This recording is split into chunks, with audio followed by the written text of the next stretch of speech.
Welcome to the Leading at the Next Level podcast with Dove Development Consulting, the show built to provide ongoing support for your leadership journey. I'm Wes Dove, and I've got the honor and privilege today of having a conversation with my friend David Kent, and super excited about that because we've had some cool conversations. We actually lived just a couple hours apart for several years as his wife worked just outside of DC, and I think, David, you're in Maine now, and she That's works right. remotely, but we've just had so many common threads as we've had these conversations. I'm not going to go into a lot of the background because I'd much rather David talk about that because he's going to do it more in depth and more accurately. I'm just going to ish it as I go. But what I'll say is we're having this conversation. If you're accessing it anywhere on our platforms from the audio version of the podcast, I'll say we're doing this live in our new Leading at the Next Level community, specifically in the Leadership Legacy channel. That's where at no cost you can get access to that community that's focused around leaving a leadership legacy. And you can get all of the past recordings of the videos that we've had with different interviews and so on. That's exclusively where you'll be able to find the full access. So David, why don't you give us a quick background of what you've done, your industries, just some of the different experiences, because you've had some really, really cool ones. Sure. Yeah. And thanks, Wes, for having me on. I really appreciate it. I've enjoyed getting a chance to get to know you as well. So thanks for being interested and diving in with me in some of the stuff in terms of leadership. It's a big focus for myself. And throughout my career, it's been a big focus. As you mentioned, I have been in a lot of different industries. I've worked in e-commerce, dropship, RC aircraft, drones, things like that. I've also worked in like athletic apparel manufacturing. In all of these situations, I was typically playing an integrator role where I was helping the founder or founders or executive level team optimize their business in a way that would make it either just more efficient, or we were working to try to get it through some sort of like transformational change, like we were going to take it through an M&A process or something like that. So I did that for several years, and in that process, a big part of what I recognized in all of the businesses in different industries is that the people were probably the most critical part of any of the businesses. And finding great people, keeping great people, and having them be engaged and like truly helping shape your business was always one of the biggest challenges across all of the businesses and industries. And as I was doing that same kind of thing, especially as I was working in a remote capacity. So all these businesses, I was usually working remote, managing remote teams, hiring and curating remote teams to go with me from place to place. Colleagues of mine would see me doing this and they wanted that for themselves. So I'd help them find Mhm. team members here and there until eventually I just realized that really is the business I want to be in. So I developed Unbottleneck, which is a company that really focuses on finding really, really skilled remote talent and placing them in companies here in the US. And similar to myself, lots of different industries we support. Yeah, you nailed it, David. The body of work that Cindy and I've done for the last 10 years, 11 years now in our business has been people. But the reality is what we've done throughout our careers. You too are the people. You don't have a business without the people. You can have all the Right. widgets in the world, but that's not the differentiating factor. And I'm going to come back to what you just shared on M&A because we're working very strategically, and we'll talk later about the values advantage and the ideas behind it. But it was really based on a case study of an acquisition. Statistically, I've said this for years, that the Bureau of Labor Statistics says that average annual turnover across all industries in the US is around 25%. But I just found recently, as we're working through some M&A strategy stuff, that the average first year turnover for companies that go through mergers and acquisitions ranges between 33 and 47% after that acquisition. That's stinking huge. And again, the people, the relationships, and throw in the remote work that you just touched on. If the relationships aren't there, there's no loyalty, there's no buy-in, there's certainly no discretionary effort, and there's so much lost opportunity. Now, you've taken on a tremendous amount of responsibility in the different roles, in the different Right. startups, in the different things that you've done. In 2025, I released a book called Leading with Clear Purpose, and it was really based on the theme of people don't take leadership roles by and large because of the financial benefits, because usually it's easier to just get a stinking job. I agree. Yeah. Talk to me about the purpose that's driven you to make that positive impact on the teams that you've started, the people that you've been responsible for leading. Sure. And I would say, even though I described the roles that I played as an integrator, I think it wasn't until I became a founder that I had to force myself to look at what my purpose was. And I really found that evolving myself in order to elevate others is my purpose. I may have been doing it here and there throughout, but after getting a chance to really invest in myself and dive deep, that's been my purpose throughout everything I've been doing. And it's definitely influenced everything that I continue to do, especially in leadership. What a powerful statement, David. To be able to do for others, you've got to do for yourself first, right? You can't be what you ain't is. You Right. can't give that either. Exactly. Yeah. Um, I've seen other leaders try to position themselves in that space, evolving yourself, like investing in yourself as I guess maybe just driving force. The reasoning behind that for me is the greater capacity I have, the more I can create an environment for somebody to be successful in. Yeah, Cindy and I launched something. This is a little bit of aside from the questions that we put together. We launched a program called our Executive Leadership Elite Think Tank in 2019. It was really a group of CEOs, executives, where the specific focus was leadership, cross industries, non-compete. And I had studied at that point in time leadership as much as anything else I'd ever studied in my life for 19 years. I'd started just after we got married in 2000, all in. That's what I was eating, living, breathing, sleeping. Everything was about how can I be a better leader? How can I communicate better? But when we started that group from the January session that we had with them, I realized, oh, dear God, I've got to continue sharpening this all because I'm not enough. And they've stretched me. And for the last 7 years now, it's been the thing in my life that's forced me to get better and better because they count on me. That's my responsibility. And you're right. When we're Yep. leading other people, it ain't about us anymore.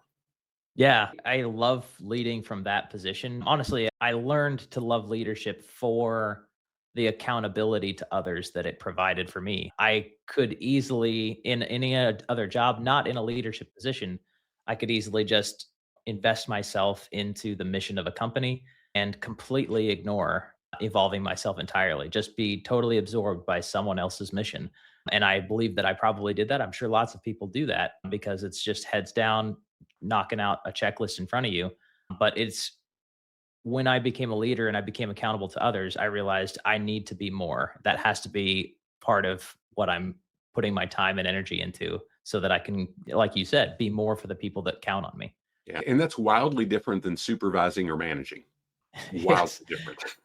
With your background, that purpose is a foundation. Share a little bit about what you guys do professionally. And it's a bunch of different things, but talk about Yeah. that and specifically who you serve through the process, the impact you make for the companies you work with. Sure. Yeah. So I would say that for me, I'm usually focused in three areas. I'm primarily always focused on people first, but then I find technology and leadership. I think those three elements together make up most businesses. And one of my favorite sayings is 80% of businesses are the same and the other 20% doesn't matter. And I believe that's true in a lot of ways. I've definitely seen it be true when I'm having conversations with my clients that are M&A advisors and they have the same perspective, like where people are finding value is in that 80% and usually in the people, which is why the transition of would you say 30 to 40% of turnover would be horrifying for somebody in an Mhm. M&A space who just bought a business that was the value to them. But to me, that's where I've been able to identify the value in just about anything that I do. So I do focus in those three areas. With Unbottleneck, it really touches on all of those things. We're finding the people, we're all working remote, so technology is a critical piece of that. Communication, even though I didn't say that in those three, is massive. So you don't have a physical infrastructure to be involved in, not a physical environment to benefit from. So it actually requires more work to be on the same page and so you have to communicate even more. And that's done typically in that space through technology. And then leadership, even though it's listed last, it tends to be the thing it tends to be the thing that gets considered last as well. When I'm talking to clients, they just are looking for somebody to take on a particular role. And usually, and I'm sure this is true for your experience as well, developing, implementing, and really championing like cultural values and like the environment, like being intentional about the leadership so that somebody can come in and be successful. That's usually an afterthought in my experience. So I end up taking a unique approach. I am advising clients and trying to identify what's going to be the way you can unbottleneck yourself. How can we put somebody that's going to have the level of skill where you can step away? But the only way you can step away is if you are intentionally leading something that they can be a part of. Even though it feels like I'm taking a little bit of like my foot off the gas pedal on an area of responsibility, what that does is it actually shifts the responsibility back inward to be a better leader so that person who's working remote can be successful. So I have to let them know it's not like you have no responsibility because they're really skilled. You just have a greater responsibility to be more effective as a leader so that they can be successful.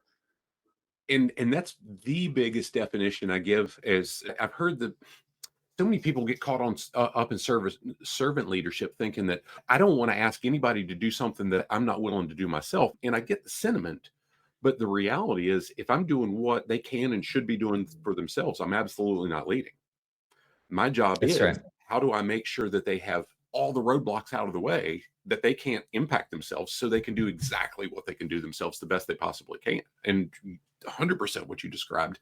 And without communication, that ain't happening. Close the end. It's not happening without great communication. Well said, sir. Thank you. Yeah. So we touched on that, and I'll go back to that. Those numbers that I found with after M&A, that first year after M&A, not my numbers. Again, I've used for years that 20, it's 24.3, I round it to 25 annual turnover from Bureau of Labor Mhm. Statistics. I've used it for years. And I thought, my goodness, that's not the experience. With mergers and acquisitions, it's tumultuous. It's hard.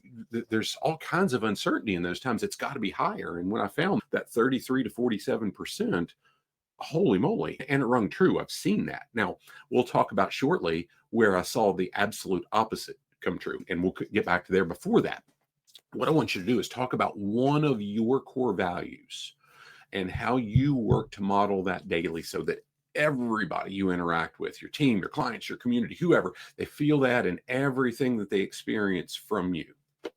Sure. Yeah. I'd say, and maybe I touched on it just earlier, when I talk about communication, what I'm really referring to is collaboration. And I would say that is by far my biggest core value. You had mentioned, for example, that like a leader needs to not jump in and do everything for somebody. Just because you've done it before, you've done it and you're going to train them and you know you can, it'll take you less time. It doesn't mean step in and do it. It means that there's going to be time that you're going to have to give them space. You're going to have to communicate more clearly how to do it. They'll be more effective and you've got to give them room. So collaborating requires a level of communication, often being transparent. I tend personally in my collaboration and my communication, I tend to process out loud. I literally just did it. Here I am trying to come up with a word while I'm processing out loud. I do that personally because I find it valuable for the people I'm communicating with to see how I process things. So I tend to communicate my shortcomings and the things I know about myself. And the more I understand myself, the more I try to be transparent about that so that the person on the other end can understand me so well that it will make us just generally more effective. So collaborating at a level of high transparency to the point of being even acknowledging and pointing out my own flaws and mistakes so that everybody on the team can see it's not only okay to make mistakes, it's happening, the leader's doing it. And I see how that leader is processing and managing when a mistake happens and including them in that process. I know that as I mentioned, you'd mentioned like leadership being that person stepping away and creating the opportunity for somebody to do their job and make the mistakes. I almost see leaders not as a hierarchy position, but just that's the role played in a project management situation. So everybody's got their own parts. Leadership entire role is to basically be responsible for the environment under which success is possible. So the leader is responsible for the environment, the person's responsible for the actual work. And that's how I see it rather than some sort of hierarchy situation. Well, I'd even go so far as to say that hierarchy, we often see the corporate pyramid structure, and I would Right. go so far as to say it's flipped. One of my very best friends, he's also a client. We worked closely together for 10 years, and in that time Right. frame, he's went from 10 employees to over 80 employees in his team. They've grown massively, and I would argue that it's 100% based on the values that he makes his decisions with, and the view that, hey, as the owner of the company, it all rises and falls on me. It's up to me to do this. Now, is he perfect? Absolutely not. But his intents are. And how do we make it? One of my mentors is a guy named Mark Cole. He's the CEO of Maxwell Leadership. And Mark said, I remember hearing him say it like it was yesterday. He said, guys, I trust people that make mistakes. I don't trust people that make excuses. And that's even more true for folks in leadership roles, right? Right. Yeah. That's a great saying. I do love that. I've also, you mentioned where they're responsible for 80 people. One of the things that stands out to me and has always been difficult for leaders generally is understanding the difference between whether you're responsible for something and whether you're accountable for something. It's very easy to get those crossed over. And it's typically why leaders step in and try to fix something and do it themselves because they don't understand the separation. It's hard for me personally to get it down all the time. It's very easy to conflate the two. And hey, let's be honest. I was going to say this earlier, so you've baited me back into it a little bit. In many cases, the folks that grow up through the ranks, they've gotten amazingly good at the technical skill, and that's what earns Right. them the promotion, right? So it's Yep. the natural reaction is, well, just get out of the way and let me do it. I can do it faster, and you can just watch me and figure it out. And we don't communicate any of that. Yep. And it's stinking hard to slow down enough to let that other person, whether it's our kids or our team members, grow around us. Yeah, you're robbing people of the opportunity to become better. Yep. And again, as I've got kids and now grandkids, that's a real scenario that I've got to be careful of. Now, you are in a lot of times when I ask this next question, it's with folks that are working in a company as opposed to the person that's founded the company, albeit we interact with a lot of founders as well. Sure. Talk about how you've worked to align your own values and purpose with what your organizations do and what they really stand on as their values, and how you can integrate the two within the roles that you hold. Yeah, like as a founder, I would be lying if I didn't say that the business I ended up doing is almost an extension of my own values. So collaboration being my top value, like the business of finding team members to work in companies, that entire service is based on collaboration. Without it, the entire model wouldn't work. So we find remote team members. We found our own unique processes to find really skilled team members, but the only way it works is making sure that we've basically created that environment, aligned everybody, all parties on what's the landscape like, how are we going to operate together, and then within that landscape, creating that ability to look for the creative ways to be successful within what I'm going to say are loose constraints. So we create constraints so that people can operate in a level where everybody understands how to operate effectively. And that's what we do. So we've been successful at developing this environment, finding the right kinds of team members, and pairing them with, I'm going to say, growth mindset companies and founders who are trying to take their own business to the next level. That's awesome. Now, you and I talked about it before I hit the record button, but I want you Yeah. to give a recent example of how you've done it, the impact you've had, how you've seen it really shape either for a company or for an industry as a whole. Because you talked about, Right. and we're going to stick around and chat about how that matters for me and Cindy at Sure. Development Consulting after this, but talk about Right. something you've done recently.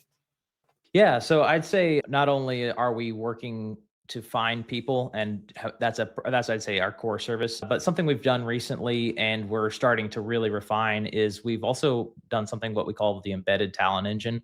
So there's going to be, not every role can be done remotely, and we totally recognize that. Although I'll advocate for creativity might be your limiter on that, there are truly roles that do need to be done locally. And in those situations, we've developed what I call the embedded talent engine. And that's where we actually become the entire internal recruiting department for you. And that's usually in scenarios where there's like an ongoing continuous hiring need, or you can see that company's got a trajectory that has a very fast paced growth. And it requires, in that process, growth can also cause a lot of damage if you're not intentional. Like you had mentioned, with the kind of turnover you might experience, if you're not really careful about the people you're bringing in, you could be making mistakes at scale. So what we do is we've created this embedded talent engine, and with certain companies, we will come in, we will help set up all the infrastructure, and we will, to the point of the advertising campaigns, we'll even look and evaluate, like, how are you defining yourself and promoting yourself and truly being a company that players want to work for. If that's what you're trying to attract, how are you making sure that you are attractive to those kinds of people? We will help do some sort of level of consultation, and then we'll deploy all of this technology, and we'll embed our own team to help get through the process. So what you're going to be doing is your hiring managers just show up, they meet the candidates, and they make the final decision. But all the front end work ends up getting done by us. And we've done that for private equity companies that are, I'll just give an example, that are hiring for companies that they're acquiring in the Southeast. We had a company, a private equity company that had us do this for HVAC companies, electrical companies, and plumbing companies that they were acquiring in the Southeast under an umbrella. And for each of these companies, they wanted to keep the brand. So I'm not allowed to talk about who these brands are because it was all white labeled and we were doing it all for them. But it was with their partnership in developing this. And that's what we do. We create a partnership and then we offload the work into our expertise, and then you just get the results. And we're about to do, we've been talking with other agencies here in the States, people that are looking to, like AI custom development agencies are looking for the same kind of thing. And we just happen to have made it so that we can do this for several different industry types now. So we've refined it after some big pilots to a really defined service that can be deployed pretty easily now. Yeah, David, that's so powerful and it's so necessary. I still do a tiny, tiny little bit of recruiting support for a few of clients because my background had been HR and safety for so long. Sure. And I do it for, I'm very intentional about who I do it with.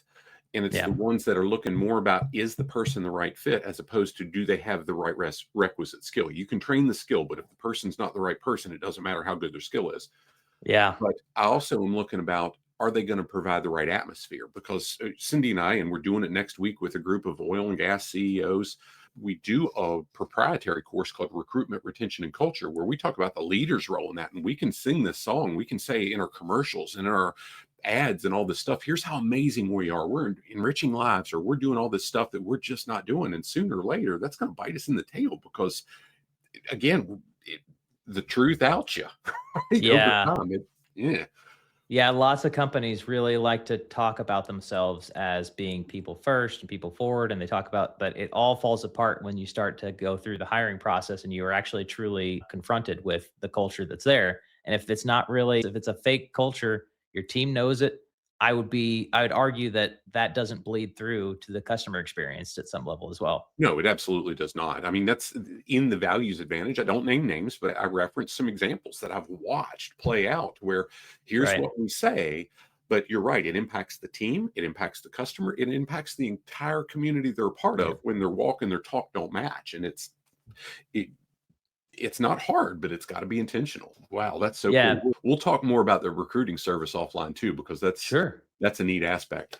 Now, talk to me about how those core values that you've talked about here, how it's driven you to invest the additional time, the energy, the money into developing your own leadership growth, because it doesn't just happen on its own. We're going to get older, but we're not going to get better naturally. Yes, it's so funny that you say that because I look at this literally. I've been doing interviews with maybe at this point thousands of candidates. I don't all do them all myself anymore, but I do definitely remember seeing. You can tell like somebody has done this for 10 years. That doesn't mean they've done it well or that they've progressed at all. It just means that they have tenure. And I think that's something that I've noticed for myself as I've become a leader. It's so valuable and important to invest in yourself, and I wish I had started it earlier. Admittedly, but basically the investments I've done is I work with a colleague. As I'll give an example, I work with a colleague. We've been together developing a reading list for ourselves to dive into some content, identify what would be a valuable journey to take, and what would be some valuable lessons to develop ourselves from. We've taken that into several different aspects of our lives. I think, even though it may be obvious, investing in your health is so basic. It impacts everything else that you do, and it impacts the capacity for you to do things. It impacts your mood when you're interacting with people. It happens at a basic level, so you've got to make sure that you're investing in yourself physically and your health. And then as it goes into actual development for leadership, personal and professional development is something it almost has felt like an afterthought as I was describing before. As you're inside somebody else's company, just trying to make it, you can very easily forget yourself and put yourself on the back burner in order to support just getting that paycheck or just doing that job, coming home, and all I want to do is relax and do nothing else. But as I've become a leader, I've realized how important it is to, even from that position, to make sure you're preserving time to invest in yourself, do personal and professional development. One of the things I'm doing right now, and I'll just share, I'm reading a book. I actually just finished a book called The Confident Mind, and it was by Nate Zinsser, and he's a sports psychologist. He developed a sports psychology program for West Point. And he helps athletes be the best versions of themselves. And they're not coming to him because they have some psychosis, although you might argue that people that are operating at that level probably do. But he really is diving in and helping people identify how to find tools and techniques to become the best version of themselves at the moments that are the most critical. So not only has that book been very helpful, and not only has reading been very helpful, but I've even taken it to, you know what, I've started to see a therapist so that I can identify techniques of myself that I wouldn't see otherwise, that nobody else could even tell me. The farther in leadership you get, the fewer peers you have that are going to call you out on things. And it's so important to have that someone that you trust to call you out on things, and maybe somebody who's very skilled and professional in that. And in my case, that's what I decided to do. Is I'm going to take it to the next level. I'm going to see a therapist. I'm going to try to identify how I can bring a greater version of myself to each instance that I'm trying to be the best version for the people that I'm accountable to. So that's another thing I've done to invest in myself. Not to mention that we've met through my own podcast and working on developing and meeting with as many leaders as possible to aggregate that knowledge and take whatever makes sense for me, but also give that knowledge to other people. Yep.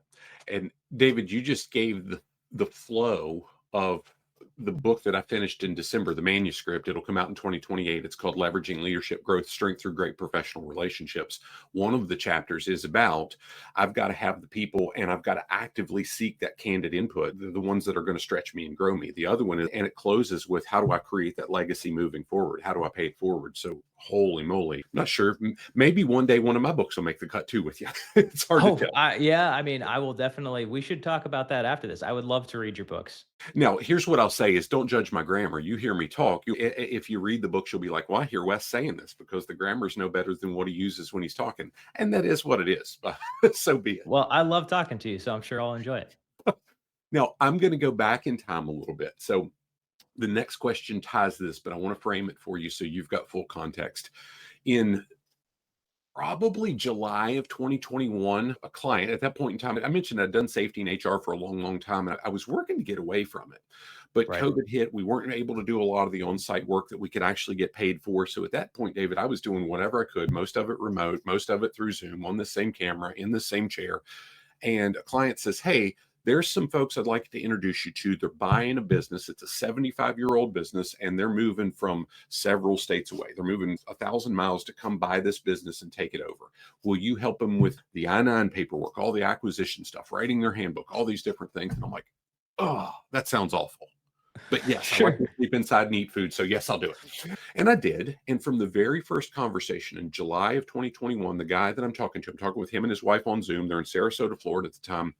He had recently stepped away from being a CEO, chairman of a board of a large company, close to $1 billion in revenue.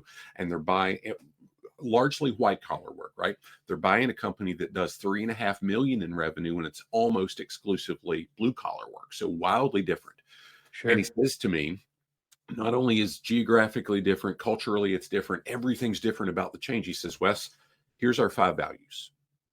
We're going to make every decision on who we hire, who we keep, how we discipline, how we promote, everything. When we write the handbook, these 5 values are going to be core. I don't want rules. I want these values to base everything we do.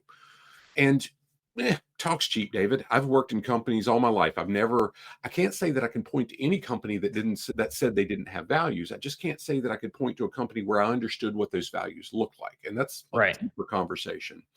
But in the 5 years now that I now consider him one of my best friends in the world, I've watched every decision he makes be based on those 5 values. And first 24 months, you remember I said that 33 to 47% turnover after the first 12 months? Yeah, that's right. He had 5% total, including planned retirements in the first 24 months. Man, I love that you added including planned retirements. Including planned retirements. It was amazing. It was the coolest. And that really served as the basis of the Values Advantage. That's what I wrote the book about. And I talk about him heavily. He wrote the foreword for the book. Again, he's one of my best friends in the world. Now, with that said, we are at the Leadership Legacy Experience. We're hosting in June, coming up in a few months. It's going to be a framework that we roll out that takes from soup to nuts how everybody from the entry-level guy to the CEO owner understands not only what the values are on paper, but what it looks like in their behavior every single single day. We're mapping those Right. things out. We're building the implementation guide. We're building the full on, how can you go from stage 1 to stage 5 in 12 months, all these processes. Talk to me about the value you see in the organizations you've been a part of, from understanding how they take the values from the wall to the talk and the walk. Yeah, I think I described it a little bit earlier when we were first starting to talk before we jumped on this call. It's almost exclusively for me. I see that many companies do have values. Many of them may have values that people can find, and almost exclusively, nobody has values. I think that you could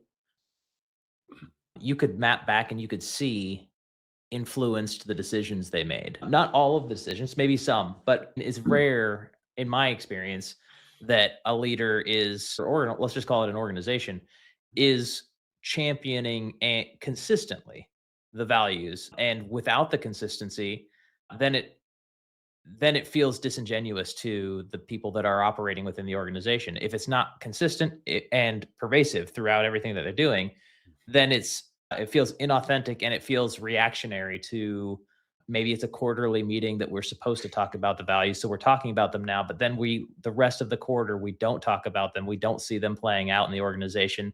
So in the reality, to the people that are experiencing that, it just feels like going to an unnecessary meeting, and or maybe there's even things that they try to get the team to participate in. So now it feels like unnecessary meetings with unnecessary work that doesn't affect my day. And it creates, I would say, almost the opposite effect of what cultural values should create, which is the ability to feel like you're a part of something and engaged and making a meaningful impact within, I'm going to call it again, the constraints or the pillars that make up that environment. So you feel even less like a part of the environment because it feels like these values don't actually matter to the organization. So a couple of real quick things. Statistically, 80% of the organizations out there have them listed on their handbook, in their handbook, or on their website. That, you nailed it. Almost all companies do. Right. How many companies have you been a part of where you felt exactly that? Quarterly meeting time, we're going to hear about the values, and we're not going to see anybody talk about it or live it more specifically until the next quarterly meeting when they talk about it again. It's interesting because the role I played typically was super close to the founder, but managing the teams. So it's like I would get that information firsthand, and I'd watch that information be developed. But then it almost happened like let's just call it like in silos. So the leadership team, and I see this happen a lot actually, the leadership team really may actually internally champion these things amongst themselves. This is what they're having the conversations about. They may even actually live it so that they feel like this really is our organization. And then they only include everybody else quarterly.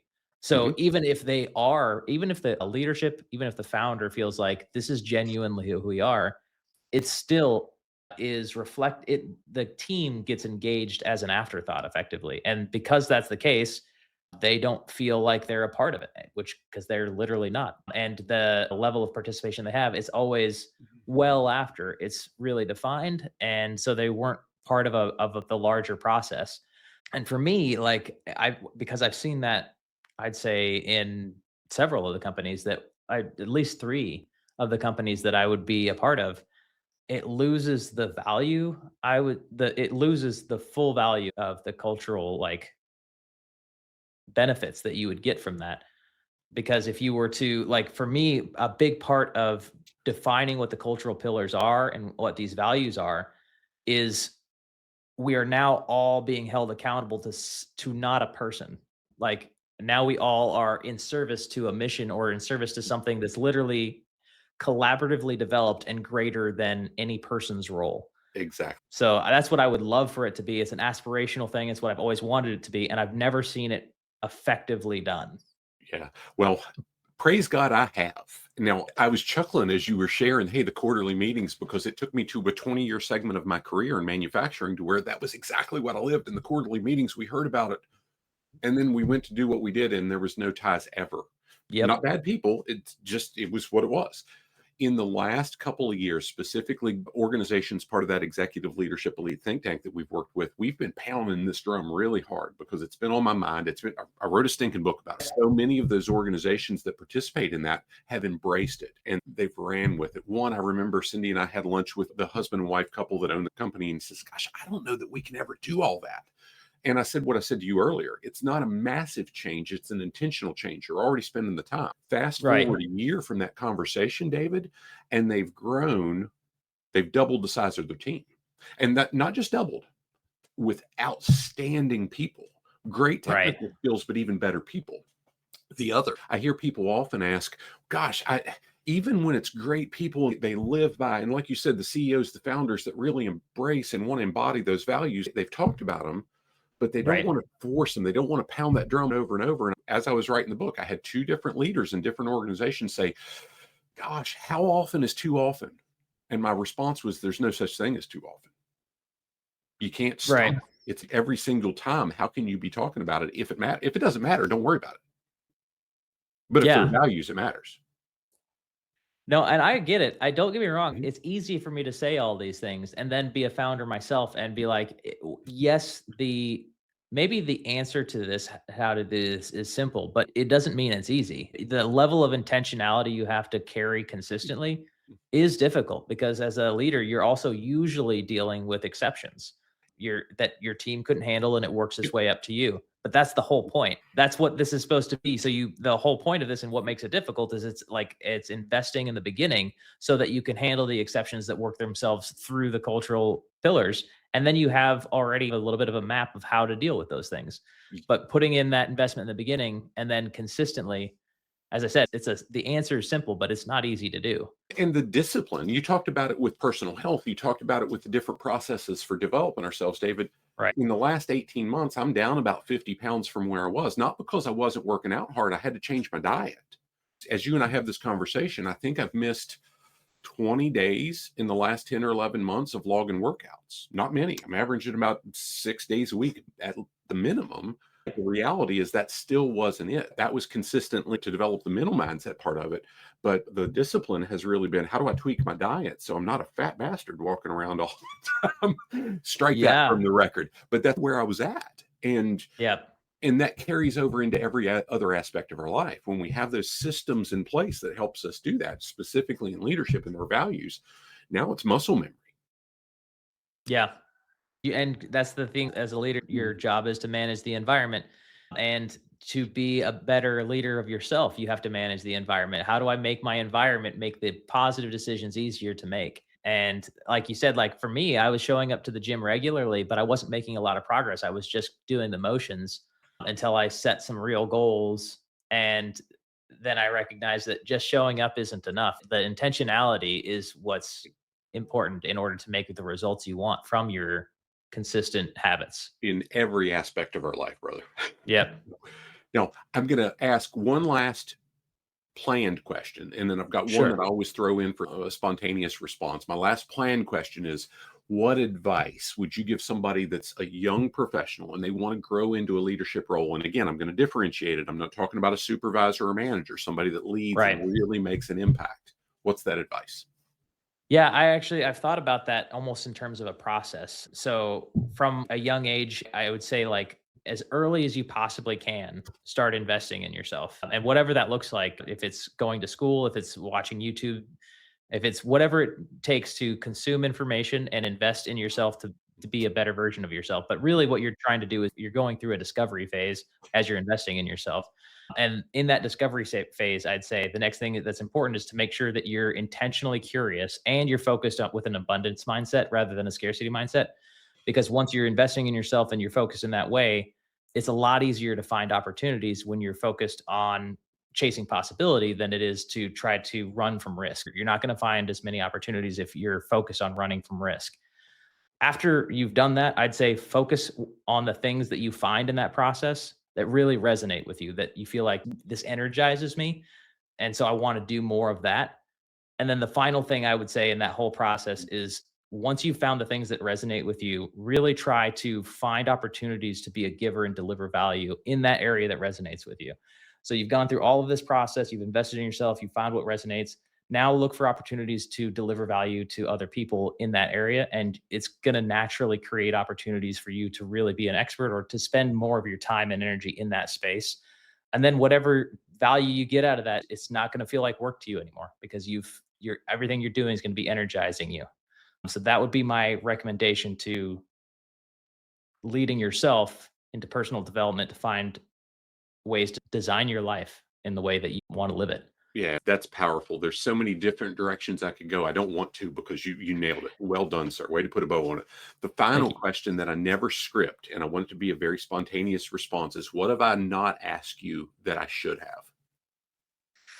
Now, as you're thinking, I want to give you Yeah, a chance to think about that. sure. As you're thinking, so if you're accessing this on any of the channels that the podcast goes, the audio, reach out to us. There's a ton of information in the show notes about all David's companies. The way to reach out to David, I would always encourage you, if I'm having the conversation, learn how you can connect with this person. David has been an amazing person for me to get to know. I've really cherished the relationship. There's also some information about the Values Advantage, the book, the event coming up, the Leadership Legacy Experience. And depending on where you're accessing this, I'll say if you need continuing education credits, Cindy and I in 2018 started this program called Leading at the Next Level, not just the podcast, not just the community, but today we've got close to 200 hours of lessons in there, all approved for continuing education through credit through 𝘂𝗵, HRCI, and a couple other entities that we worked with over the years. Reach out to us. Send us an email at admin@𝗵-development.net. Happy to hook you up with a discount after your 7-day trial. There's some monthly memberships and whatnot, but we can hook you up. Depending on the tier, depending on what you need, we can help you work through that and see if it fills a need in your life. And the goal of that is just like this podcast to support your ongoing leadership journey. Now, David, back to your response.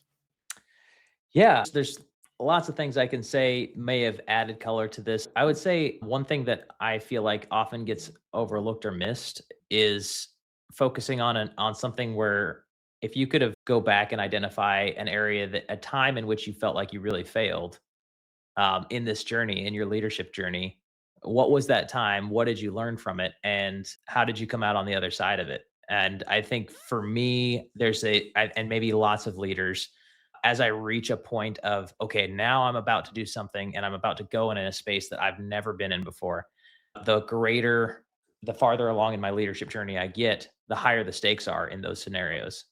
So for me, it's always the area the time in which I have the highest level of anxiety and knowing what a past time where you overcame that or any failure and you saw how you came out on the other side of it and that you were okay and you continued down the path of developing yourself. I think it's important to bank those memories, bank those things in your consciousness so that you have that to draw from when you reach a new level that you need to step up to. It borders on eerie that you shared that specific idea. I love it. I'm actually writing a book on exactly that right now. It's probably going to be a 2028 release on that particular one, but it's going to be called Making the Best of Your Bad Experiences. And it really walks through, here's the dumb crap that Wes has done. And believe me, there's a whole bunch we can pull from, but it's based on the theme of Napoleon Hill and Think and Grow Rich said, in every adversity and every heartache and every failure, there's the seed of an equal or greater benefit. And he stresses the seed. Now, for me, David, I love that you shared that because I didn't always find the seed. Shoot, I didn't always know I was supposed to be looking for it. But I'm Right. still able to look back over the last 35, 40 years and say, that's what I can pull today from that experience decades ago. And Yeah, makes sense. and it 100%, as we have more, you nailed it. As we have more leadership responsibility, we better be drawing from everything we've done before to figure out how do we handle this bigger one. And it was preparation. So well done, sir. Thank you for that. Yeah, thank you. And gosh, what a fantastic conversation. We went longer than I intended. Thanks for being patient with me on that. But if you're listening to this, you got value because David shared some amazing stuff. Again, in the show notes are the access to connect with David on LinkedIn, to learn more about all the different things, his Lead Smarter podcast, all of the different organizations that he's founded. Don't hesitate to reach out to him. He's a rock star. Appreciate knowing you, David. Thanks for joining me with this. And guys, thanks for being part of the Leading at the Next Level podcast. Make it a great day.